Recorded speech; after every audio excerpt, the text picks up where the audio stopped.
안녕하십니까? 오늘 말씀의 제목은 듣는 자는 살아나리라입니다. 요절 말씀은 25절입니다. 25절을 다 같이 한 목소리로 읽어보시겠습니다. 시작.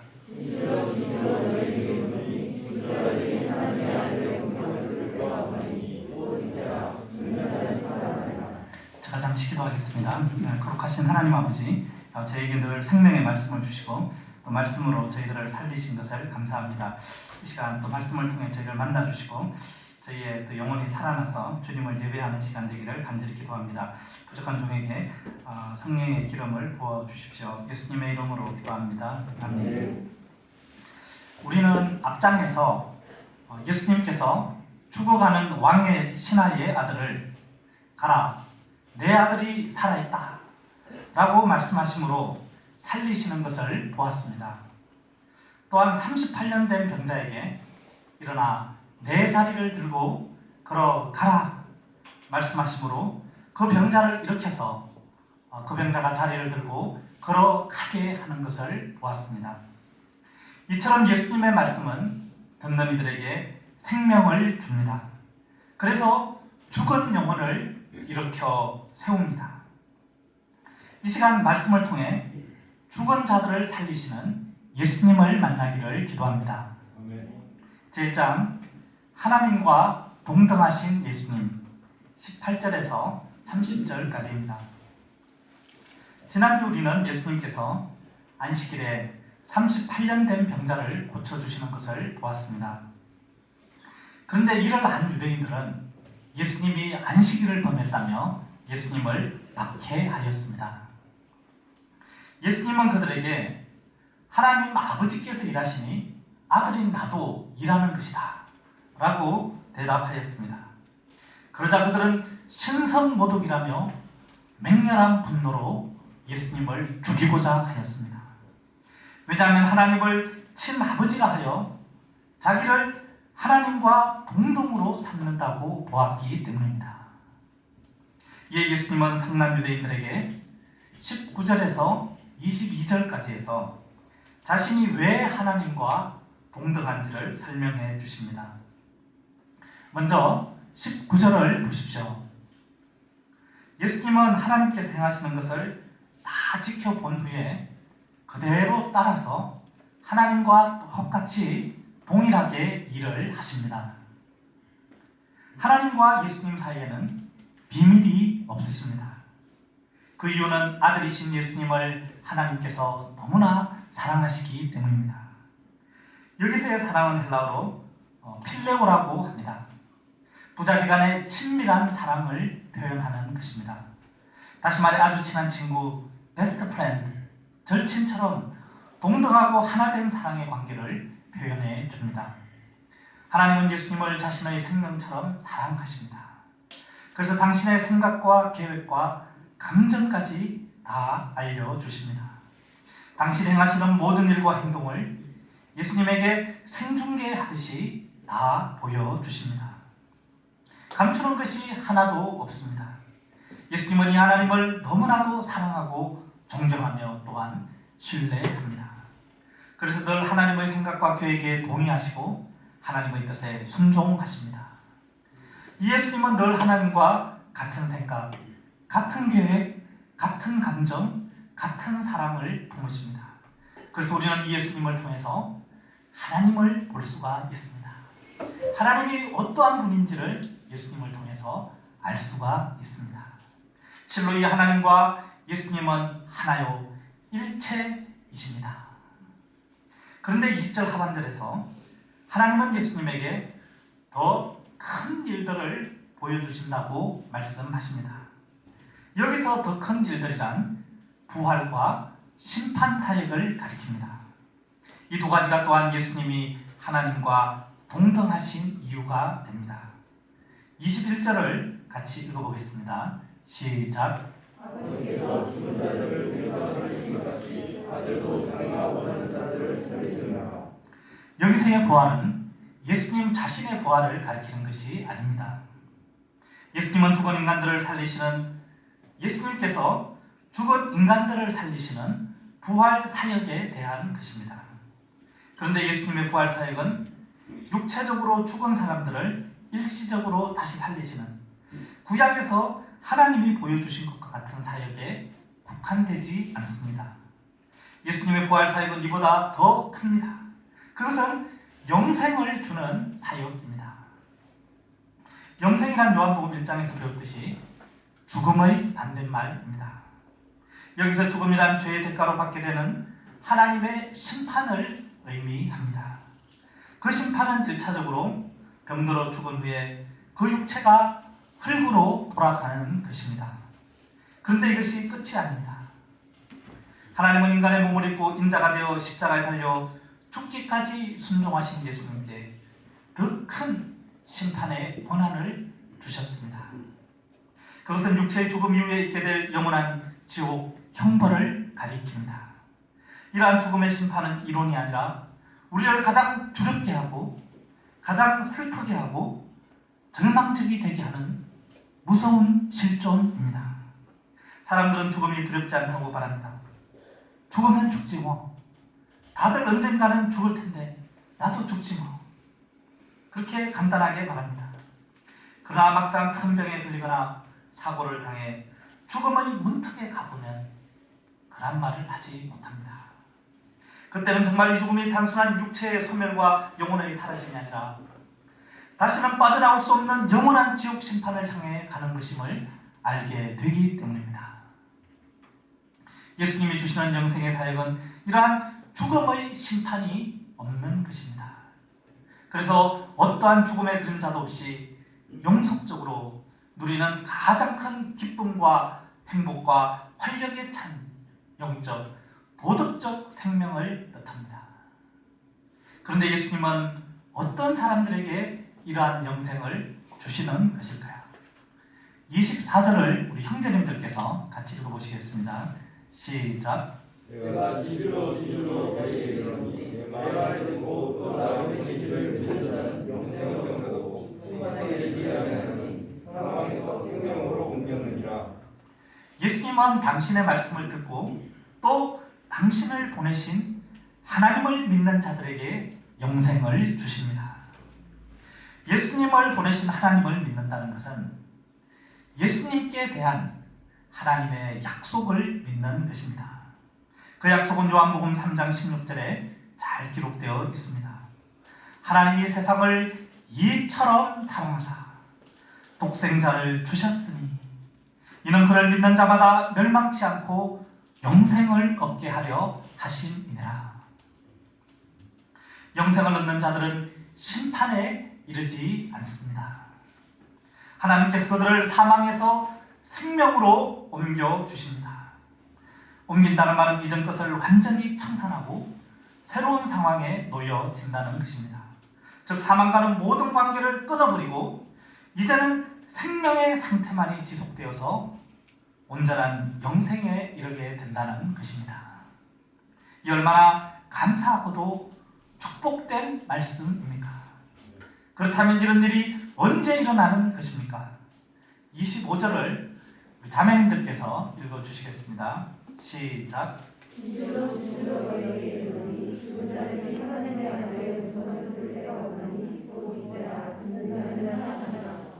우리가 하나님의 아들의 음성, 본 예수님의 말씀을 듣는 순간에 즉시 살아나게 됩니다.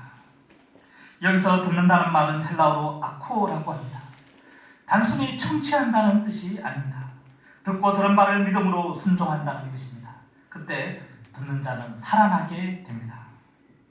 살아난다는 것은 마치 피를 많이 흘리고 죽어가던 환자가 피를 수혈받게 되어 즉시 의식이 회복되고 다시 살아나는 것과 같은 것입니다. 영혼의 타는 목마름으로 죽어가던 사마리아 여인이 예수님의 말씀을 들었을 때 어떻게 되었습니까? 그 심령에 영생수가 활활 흘러나왔습니다. 그녀는 넘치는 기쁨과 넘치는 생명력으로 동네 사람들을 예수님께로 인도하는 새 인생을 살게 되었습니다. 그녀의 전도로 예수님께 온 사람들도 예수님의 말씀을 친히 듣고 죽었던 그들의 영혼이 살아나게 되었습니다. 어거스틴은 젊은 날 정욕에 빠져 사생활을 낳고 방탕하게 살았습니다. 그러다가 하루는 성경을 읽으며 예수님의 음성을 들었습니다. 예수님은 그에게 로마서 13장 13절에서 14절 말씀을 들려주셨습니다. 낮에와 같이 단정히 행하고 방탕과 술 취하지 말며 음란과 호색하지 말며 쟁토와 시기하지 말고 오직 주 예수 그리스도로 옷 입고 정욕을 위하여 육신의 일을 도모하지 말라. 이 말씀이 그의 영혼에 울려 퍼졌을 때, 그의 영혼에 들려왔을 때 그가 살아났습니다. 죽었던 어거스틴이 살아 돌아왔습니다. 그는 성자 어거스틴이 되었습니다. 어거스틴뿐만이 아닙니다. 우리 중 많은 분들이 말씀 공부와 메시지를 통해 예수님의 음성을 들었습니다.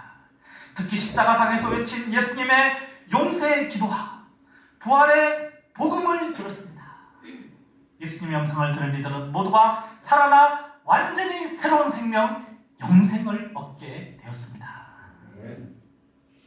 이처럼 누구나 예수님의 음성을 듣기만 하면 살아나게 됩니다. 듣는 자는 살아나리라. 세상에 수많은 책들이 있습니다. 수많은 성령들이 있습니다. 그러나 그들의 말은 우리의 죽은 영혼을 살리지는 못합니다. 우리에게 잠시의 지혜와 감동은 줄지 모르지만 그들의 말이 죽어가던 우리의 생명을 살리지는 못합니다. 그러나 예수님의 말씀은 우리를 살립니다. 사망의 세계에서 생명의 세계로 옮겨 놓습니다. 왜 그렇습니까? 26절을 우리 유사무엘 목자님께서 읽어주시겠습니다. 아버지께서 자기 속에 생명이 있음같이 아들에게도 생명을 주어 그 속에 있게 하셨고 하나님께서는 예수님에게 생명을 주셨습니다. 이 생명은 태초에 인간에게 생명을 불어넣었던 생명이요 죽은 자를 살리는 생명입니다. 이 생명이 바로 예수님 안에 있습니다. 예수님은 말씀을 통해 듣는 자들에게 당신 속의 생명을 불어넣어 주십니다.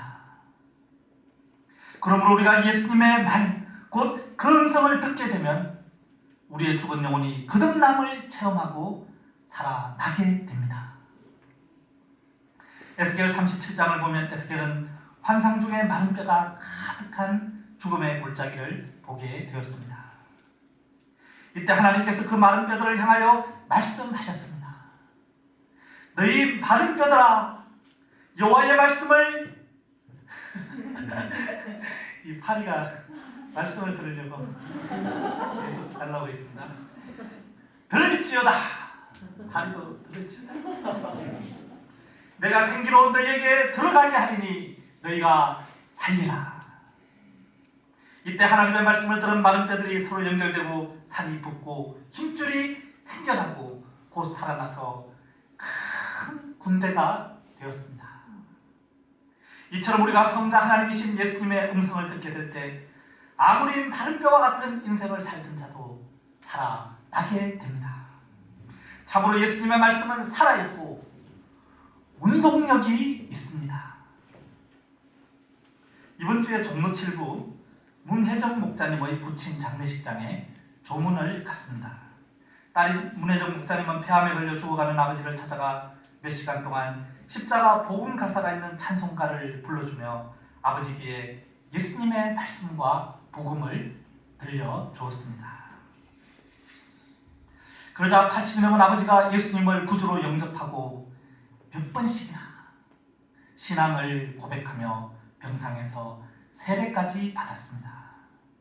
그동안 노라의 목자 생활을 못마땅하게 이겼던 남동생은 폐암에 걸린 아버지가 고통을 느끼지 않고 오히려 마음의 평안을 누리며 아주 평화롭게 천국에 가는 것을 보고는 이것은 전적으로 누나의 기도와 전도를 들으신 예수님이 응답하신 역사라며 한참 동안 흥분해서 간증을 하였습니다.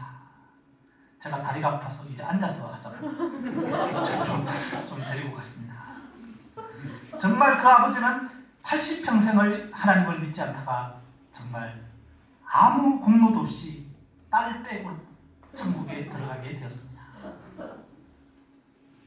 딸을 그렇게 핍박하던 불신자 어머니도 예수님을 믿기로 결단하고 장례식 직후 당장 교회에 나가기로 결단하였습니다. 주 예수를 믿어라. 그리하면 너와 내 집이 구원을 얻으리라. 말씀이 드디어 드라마틱하게 성취되었습니다. 80년이란 오랜 기간을 불신자로 살아온 사람들도 예수님의 음성이 들렸을 때 살아났습니다. 우리가 섬기는 캠퍼스 청년들에게는 더 많은 소망이, 희망이 있습니다. 그들은 또한 살아나서 다른 사람들을 살리는 역사에 귀하게 쓰임받을 수 있는 하나님 나라의 인재들입니다. 우리가 캠퍼스에 죽어가는 청년들에게 예수님의 생명의 말씀을 힘써 증거하기를 기도합니다. 28절 무덤 속에 있는 자가부터 29절까지를 다 같이 읽어보겠습니다. 시작. 무덤 속에 있는 자가 그의 음성을 들으려오니 선한 일을 행한 자는 생명의 부활로 악한 일을 행한 자는 심판의 부활로 나오리라. 예수님은 마지막 날 재림하셔서 무덤 속에 있는 사람들을 두 그룹으로 나누어서 부르십니다. 두 그룹으로 나누는 기준은 선과 악입니다. 선한 일이란 선하신 예수님을 믿고 그 선하신 예수님께 순종하여 선한 삶을 산 사람들입니다. 이러한 선을 행한 자들은 이 땅에서 영생을 누립니다. 뿐만 아니라 육체의 죽음 이후엔 낙원에서 안식을 누립니다. 그 후엔 예수님께서 부르시는 소리를 듣고 다시 살아납니다. 그때 그는 썩어버려 사라진 육신 대신에 영생을 누릴 신령한 몸을 입고 새하늘과 새 땅으로 들어가 영원토록 예수님과 왕노릇합니다. 반면 악한 일을 행한 자들은 어떻게 됩니까? 그들은 자신들에게 예정된 심판을 예수님께서 십자가에서 대신 다 받아주신 것을, 그들이 받아야 할 영원한 지옥 형벌을 예수님이 십자가에서 다 받아주신 것을 믿지 않는 자들입니다. 창조주 하나님이신 예수님께서 인간의 몸을 입고 자신들의 죄를 대속하는 피를 십자가에서 다 흘려주셨는데, 그리고 그 사실을 수없이 증언해 주었는데 그 사랑을 외면하고 그 복음을 멸시한 자들입니다. 그들의 영혼은 육체의 죽음 이후 악한 영들이 있는 임시지옥인 음부에 들어갑니다. 그곳에서 괴롭힘을 받다가 예수님께서 재림하신 후에는 다시 불려 나옵니다. 지옥스러운 육체를 입고 영원히 꺼지지 않는 지옥 불못에 던져져 그 고통을 그 육체로 그 영혼과 함께 느끼게 됩니다. 이것이 심판의 부활입니다. 그런데 오늘날 많은 사람들이 이 예수님의 심판에 대해서 믿지를 않습니다. 심판의 경고를 받아들이지 않습니다. 기독교인들이 지어낸 이야기라고 합니다. 그러나 그렇지 않습니다. 예수님은 말씀하신 대로 반드시 다시 오셔서 믿는 자들과 믿지 않는 자들을 심판하실 것입니다. 그것은 하나님의 천지를 창조한 사실만큼이나 확실한 것입니다. 믿지 않는 자들은 그날 예수님의 심판의 음성을 듣고 크게 후회할 것입니다. 2차 대전 때 일본 히로시마에 원자탄을 투하하기 전 미군에서는 삐라를 통해 며칠 후에 원자탄이 떨어지면 무서운 폭발이 일어나기 때문에 모두들 50km 밖으로 피신하라고 며칠 동안 수없이 경고를 했습니다. 그러나 일본 사람들은 설마 그럴 리가, 아무도 믿지 않았습니다. 믿을 수가 없었습니다. 미국이 태평양 전쟁에서 질 것 같으니까 위장 전술을 쓴다고 생각을 하였습니다. 그러나 마침내 1945년 8월 6일 히로시마에 원자 폭탄이 떨어졌을 때 불과 3초 만에 30만 명이나 되는 사람들이 눈 깜짝할 사이에 불에 타고 말았습니다. 심판의 경고를 무시하는 것이 얼마나 큰 비극을 초래하는지 모릅니다. 우리는 예수님의 심판의 경고를 귀 기울여 들어야 합니다. 예수님의 심판 때에도 모든 것이 눈 깜짝할 사이에 일어납니다. 우리가 그러한 심판을 받지 않기 위해서는 지금 바로 선한 일을 해야 합니다. 선하신 예수님의 말씀을 듣고 예수님을 믿어야 합니다.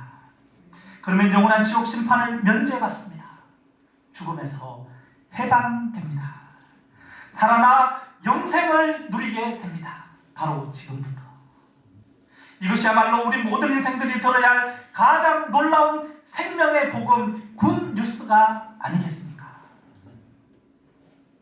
오늘날 많은 사람들이 세상 돌아가는 재밌는 소식이나 개그맨들의 허탄한 소리들, 혹은 잠시 세상 시름을 잊고 흥겹게 해주는 가수들, BTS, 블랙핑크, 그들의 노래소리에는 귀를 쫑긋 세우고 듣습니다. 그러나 예수님의 음성에는 별로 귀를 기울이지 않습니다. 성경 공부하자고 하면 거절합니다. 이들은 무서운 심판을 향해 브레이크가 고장난 차처럼 질주하고 있습니다. 이들을 그대로 두면 다 멸망합니다. 로마서 10장 14절은 이렇게 말합니다. 그런즉 저희가 믿지 아니하는 이를 어찌 부르리요? 듣지도 못한 이를 어찌 믿으리요? 전파하는 자가 없이 어찌 들으리요? 중국 선교사 허더슨 테일러라는 영화를 보면 이런 장면이 나옵니다. 한 중국인이 허더슨 테일러와의 성경 공부를 통해 예수님을 영접하고 너무나 감격해서 이런 말을 합니다. 이렇게 좋은 복음을 왜 이제야 들려주시는 겁니까? 우리는 초능을 아껴서 최선을 다해서 한 사람이라도 더 복음을 듣도록 열심히 복음 전파의 사명을 감당해야 합니다. 다른 것은 뒤로 미룰지라도 사람의 생명을 살리는 일은 미룰 수가 없습니다. 저희들이 녹음이 오고지는 이 생명의 계절에 열심히 생명의 복음을 전파하기를 기도합니다. 네. 죽은 자들이 하나님의 아들의 음성을 들을 때가 오나니 곧 이때라. 이때입니다. 오늘 지금 바로 이때입니다. 듣는 자는 살아나리라. 제2장 예수님을 믿게 하는 증언들 31절에서 47절입니다. 31절과 32절을 보십시오. 예수님이 하나님의 아들이시고 하나님과 동등됨은 예수님 외에도 많은 이들이 두세 사람이 넘는 증인들이 증언합니다. 그래서 참된 것입니다. 대표적인 증인은 세례 요한입니다. 세례 요한은 일찍이 예수님을 세상 죄를 지고 가는 하나님의 어린 양이라고 증언하였습니다. 그리고 성령으로 세례를 주고 알곡과 쭉정이를 구별하여 알곡은 곡간에 들이고 쭉정이는 꺼지지 않는 불에 사른다고 증거하였습니다. 요한은 많은 사람들이 믿고 따르던 그 시대의 등불이었습니다. 그러나 그 역시도 잠시 빛을 비추다가 꺼질 수밖에 없는 유한한 인간이었습니다. 예수님은 이러한 인간의 증언보다 더 큰 증거가 있습니다. 36절을 보십시오. 36절을 우리 피터조 목자님께서 읽어주시겠습니다. 내게는 요한의 증거보다 더 큰 증거가 있으니 아버지께서 내게 주사 이루게 하시는 역사 곧 내가 하는 그 역사가 아버지께서 나를 보내신 것을 나를 위하여 증언하는 것이요. 예수님은 물을 포도주로 바꾸시고 병든 자들을 고치시며 죽은 자들을 살리셨습니다. 예수님 행하신 모든 사역이 예수님이 하나님의 아들이요 하나님과 동등됨을 증거합니다. 뿐만 아니라 성부 하나님께서 성경 말씀을 통해서 예수님을 오랜 기간 동안 수없이 많이 증거하셨습니다. 구약 성경에는 예수님이 하나님의 아들이자 하나님이요 성부 하나님께서 메시아로 예수님을 보내주시겠다는 약속의 증언들이 가득합니다. 모세와 수많은 선지자들이 이 하나님의 증언을 직접 듣고 전달하였습니다. 그리고 다양한 방식으로 다양한 문체로 그 증언을 기록해 두었습니다. 우리를 위해서. 유대인들은 성경에서 영생을 얻을 줄로 생각하고 성경을 자세히 연구하였습니다. 바리새인들은 모세가 쓴 오경에 대해서는 토시 하나가 틀리지 않을 정도로 달달 외우기까지 하였습니다. 그러나 그들은 하나님의 증언을 믿지 않았습니다. 하나님이 영생을 주려고 보내주신 메시아가 왔는데도 알아보지 못하고 예수님께로 나아오지도 않았습니다. 도대체 수많은 증언에도 불구하고 그 증언을 귀로 들었음에도 유대인들이 믿지 않는 이유가 무엇일까요? 38절을 보십시오. 그것은 그들이 하나님의 말씀을 귀담아 듣지 않았기 때문입니다. 그래서 말씀을 마음속에 담아두지, 말씀이 마음속에 거하게 하지 않았기 때문입니다. 그들은 왜 하나님의 말씀을 마음에 거하게 하지 않은 것일까요? 42절을 보십시오. 이는 그들 속에 하나님을 사랑하는 마음이 없었기 때문입니다. 그렇다면 그들은 도대체 무엇을 사랑한 것입니까? 44절 하반절, 상반절을 보십시오. 그들은 서로에게서 자기 영광을 취하였습니다. 서로 위대한 랍비, 그래 레바이 라고 칭하며 존경해주고 서로 경건한 바리새인 선생님 이라고 칭찬하고 높여주며 서로 영광을 주고 받았습니다. 아, 위대하신 목자님 정말 대단하십니다. 그래? 그런 말들을 아주 좋아하고 그런 말을 안 준다고 삐지고 싸우고 그랬습니다. 그들은 이런 식으로 사람에게서 자기 영광을 취하였습니다.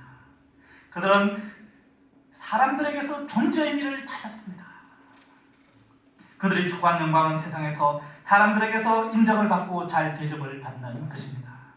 세상에서 권세를 얻고 교권을 얻고 부귀영화를 누리며 잘 먹고 잘 사는 것입니다. 이들은 하나님을 사랑하지 않았습니다. 오로지 자기를 사랑하는 이기적인 자들이었습니다. 44절 하반절을 보십시오. 그들은 하나님께로부터 오는 영광을 구하지 않았습니다. 하나님이 주시는 구원과 영생과 하나님의 영광스러운 자녀의 신분과 왕같은 제사장의 직분과 영원한 하나님의 나라, 그 영광의 나라에서 받게 될 해같이 별같이 빛나는 영광의 상급에는 관심이 없었습니다. 이렇게 속에 하나님의 사랑이, 이렇게 속에 하나님을 사랑하는 마음이 없고 세상에서 자기 영광만을 구하는 그들이 어찌 하나님이 전하시고 하늘의 영광을 가지고 이 땅에 오신 예수님을 믿을 수 있겠습니까? 실상 그들은 그들이 가장 존경하는 모세의 글도 믿지 않았습니다. 모세와 그의 글 성경을 사실은 종교사회에서 자신들의 우월한 위치와 교권을 위해서 이용했을 뿐입니다. 그들은 나중에 하나님의 심판대 앞에 섰을 때 아주 놀라운, 소스라치게 놀랄 광경을 목격할 것입니다. 그것은 그들이 믿고 존경하던 모세가 검사가 되어서 검찰석에 서서 그들을 고소할 것입니다. 우리의 마음은 어떠합니까? 하나님에게서 오는 영광을 구하고 있습니까? 아니면 사람에게서 인정과 칭찬을 구하며 사람에게서 대접을 받고자 합니까? 사람들 앞에서 존재 의미를 찾으며 사람에게서 오는 자기 영광을 구하고 있습니까? 우리 속에 하나님을 진심으로 사랑하는 마음이 있습니까? 아니면 결국 자기 영광을 챙기며 결국 자기를 사랑하는 마음으로 가득한 것입니까? 우리가 우리의 마음을 한번 진실하게 잘 돌아볼 필요가 있습니다. 나는 순수해. 변순수, 원래 제 이름이 훈련 이름이 변순수였어요. 하도 안 순수하다고 목사님이 제가 봤을 때 그런 훈련을 줬습니다. 순수하지 않으면 스스로는 순수하다 생각하는데 저도 그때 순수하다 생각했습니다. 쏙습니다. 여러분 안 순수합니다 우리. 그러나 우리가 정말 회개하고 성령을 좇으면 하나님께서 우리의 마음에 하나님을 사랑하는 마음, 세상 영광 아니고 자기 유익 아니고 하나님의 영광, 하나님의 유익, 하나님의 영광을 구하는, 하나님에게서 오는 영광을 구하는 그러한 마음을 주십니다. 우리에게 그러한 마음이 있으면 우리는 예수님께 대한 참된 증언들을 알아봅니다. 그 증언들에 귀를 기울입니다. 그런 사람들은 성경을 읽기만 해도 감동이 되고 눈물이 납니다. 매주 울려 퍼지는 이 소강 강사들의 증언에 감동을 받습니다. 아멘 합니다. 그들은 예수님의 말씀을 마음에 두고 말씀이 내 속에 거하게 합니다. 듣는 자는 살아나리라. 그들의 영혼은 말씀에 반응합니다. 살아납니다. 결코 말씀 듣는 시간에 졸지 않습니다. 지금 아무도 안 졸고 있습니다. 듣고 그 말씀이 내 속에 거하면 그 말씀이 나의 영혼을 살립니다. 그렇게 되면 우리는 외적 조건과 관계없이 누가 나에게 어떤 해를 가하더라도 감사와 기쁨과 행복이 넘쳐나는 그러한 삶을 살 수 있습니다. 영광스러운 저 천성을 향하여 힘차게 사명인의 삶을 살 수가 있습니다. 캠퍼스에 세상 영광을 구하며 자기만을 사랑하는 이기적인 인생들이 너무나 많이 있습니다. 그들에게는 예수님의 말씀을 들려주어도 들리지가 않습니다. 그들의 결국은 심판의 부활입니다. 우리는 그들을 찾아가 그들이 하나님을 사랑하고 하나님에게서 오는 영광을 구하도록 도와주어야 합니다. 그들의 마음속에 하나님을 사랑하는 마음을, 하나님의 영광을 구하는 마음을 심어주어야 합니다. 그리고 순수해진 그들의 마음에 예수님의 음성이, 예수님이 그들을 부르는 소리가 울려 퍼지게 해야 합니다. 듣는 자는 살아나리라. 예수님의 십자가의 용서의 기도가, 부활의 복음이 그들의 심령에 울려 퍼질 때 그들은 살아납니다. 청년들이 일어나게 됩니다. 우리가 예수님의 말씀에 대한 확신을 가지고 캠퍼스의 죽은 영혼들을 살리는 일에 우리의 인생을, 우리의 삶을, 한 주간의 삶을 헌신하기를 기도합니다. 기도하겠습니다. 하나님 아버지, 우리에게 우리의 영혼을 살리는, 우리를 살리는 생명의 말씀을 들려주셔서 감사합니다. 저희의 마음속에 하나님을 사랑하는 마음을 주시고 하나님에게서 오는 영광을 구하는 마음을 주십시오. 늘 우리가 하나님의 음성을 듣고 살아있게 하시고 이 생명의 말씀을 죽어가는 저 캠퍼스의 영혼들에게 힘써 전가하기를 간절하게 기도합니다. 예수님의 이름으로 기도합니다. 아멘.